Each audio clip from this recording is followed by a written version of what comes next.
तो चलिए आज बात करते हैं भारत के एक नए बेहद एडवांस्ड और सीक्रेट ड्रोन प्रोग्राम की। एक ऐसा प्रोग्राम जो बहुत ही खामोशी से हवाई जंग के सारे नियम बदलने की तैयारी कर रहा है। तो सवाल यही उठता है कि आखिर ये भारत का सीक्रेट नया सुपर ड्रोन है क्या चीज। ये वो सवाल है जिसने दुनिया भर के डिफेंस एक्सपर्ट्स को भी सोचने पर मजबूर कर दिया है। तो सबसे पहले आइए समझते हैं कि भारत के ये नए स्टेल्थ ड्रोन्स आखिर हैं क्या और क्यों इन्हें हवाई जंग का भविष्य बताया जा रहा है। देखिए, अभी हाल ही की बात है, 27 मार्च को हमारी डिफेंस एक्विजिशन काउंसिल ने एक बहुत बड़ा फैसला लिया। उन्होंने भारत में ही बने स्टेल्थ ड्रोन्स के एक पूरे बेड़े को खरीदने के लिए हरी झंडी दे दी। ये कोई मामूली खबर नहीं है, बल्कि एक बहुत बड़ा स्ट्रेटेजिक मूव है। और ये कदम कितना बड़ा है, इसका अंदाजा इस नंबर से लगता है। प्लान ये है कि इंडियन एयरफोर्स के लिए 4 स्क्वाड्रन में लगभग 60 से 80 ऐसे एडवांस्ड ड्रोन्स शामिल किए जाएंगे। मतलब ये कोई 1-2 ड्रोन की बात नहीं हो रही है। ये नंबर दिखाता है कि भारत इस टेक्नोलॉजी को लेकर कितना सीरियस है। अच्छा, अब जरा इस ड्रोन के दिल में उतरते हैं। अगले हिस्से में हम घातक UCAV को समझेंगे और जानेंगे कि इसकी जो स्टेल्थ कैपेबिलिटी है, मतलब चुपके से हमला करने की जो ताकत है, उसके पीछे आखिर कौन सी टेक्नोलॉजी काम करती है। सबसे पहले तो ये समझना जरूरी है कि UCAV आखिर होता क्या है। इसका पूरा नाम है अनमैन्ड कॉम्बैट एरियल व्हीकल। सीधे शब्दों में कहें तो एक ऐसा लड़ाकू विमान जिसमें कोई पायलट नहीं होता।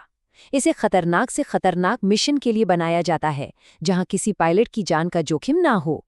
तो क्या है वो बातें जो घातक को इतना स्पेशल बनाती हैं? सबसे पहले तो इसका डिजाइन, एक फ्लाइंग विंग डिजाइन जिसमें कोई पूंछ नहीं होती।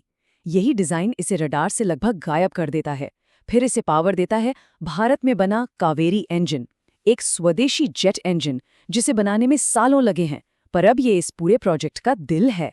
इसकी बॉडी कार्बन फाइबर से बनी है, जो इसे हल्का भी बनाती है और मजबूत भी। और सबसे जरूरी बात, ये अपने सारे हथियार अंदर छिपा कर रखता है ताकि इसकी स्टेल्थ बरकरार रहे। घातक का डिजाइन किसी आम हवाई जहाज से बिल्कुल अलग है। देखिए, जहां नॉर्मल प्लेन में एक बॉडी, पंख और पूंछ साफ साफ दिखती है, वहीं घातक का फ्लाइंग विंग डिजाइन ऐसा है मानो सब कुछ एक में मिल गया हो।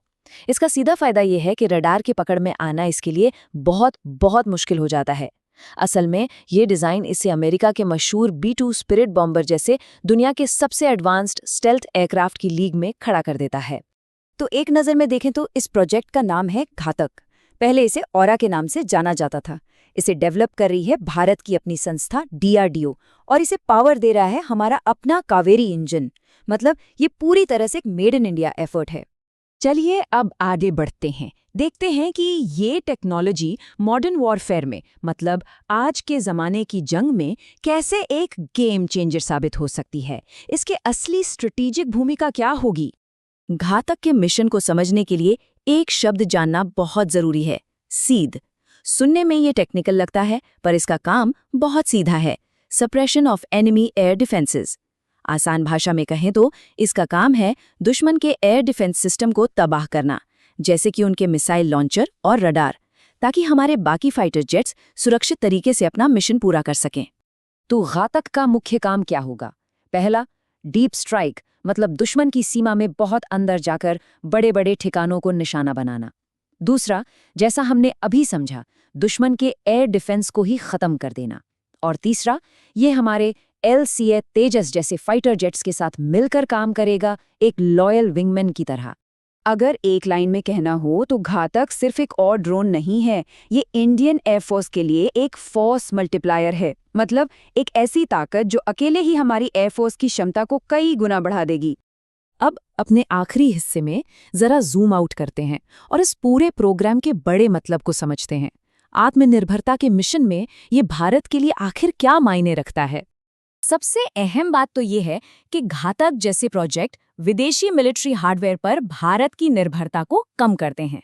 ये डिफेंस के क्षेत्र में पूरी तरह से आत्मनिर्भर होने की तरफ एक बहुत बड़ा कदम है।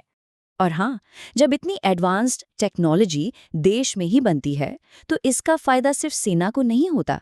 ये एरोस्पेस इंजीनियरिंग जैसे फील्ड्स में हमारे अपने इनोवेशन और टैलेंट को जबरदस्त बूस्ट देती है। और आखिर में शायद सबसे बड़ी बात, इस कैपेबिलिटी के साथ भारत दुनिया के उस एलीट क्लब में शामिल हो जाएगा जिसके पास एडवांस्ड स्टेल्थ ड्रोन टेक्नोलॉजी है। ये ग्लोबल स्टेज पर भारत की बढ़ती हुई टेक्नोलॉजी और मिलिट्री पावर का एक साफ संकेत है। तो ये पूरा एनालिसिस हमें एक बहुत बड़े और ज़रूरी सवाल पर लाकर छोड़ता है। जैसे जैसे घातक जैसे ऑटोनॉमस यानी खुद से फैसले लेने वाले एयरक्राफ्ट्स और भी कॉमन होते जाएंगे, ये भविष्य की लड़ाइयों का चेहरा कैसे बदलेंगे? ये वो सवाल है जिसका जवाब हमें आने वाला वक्त ही देगा।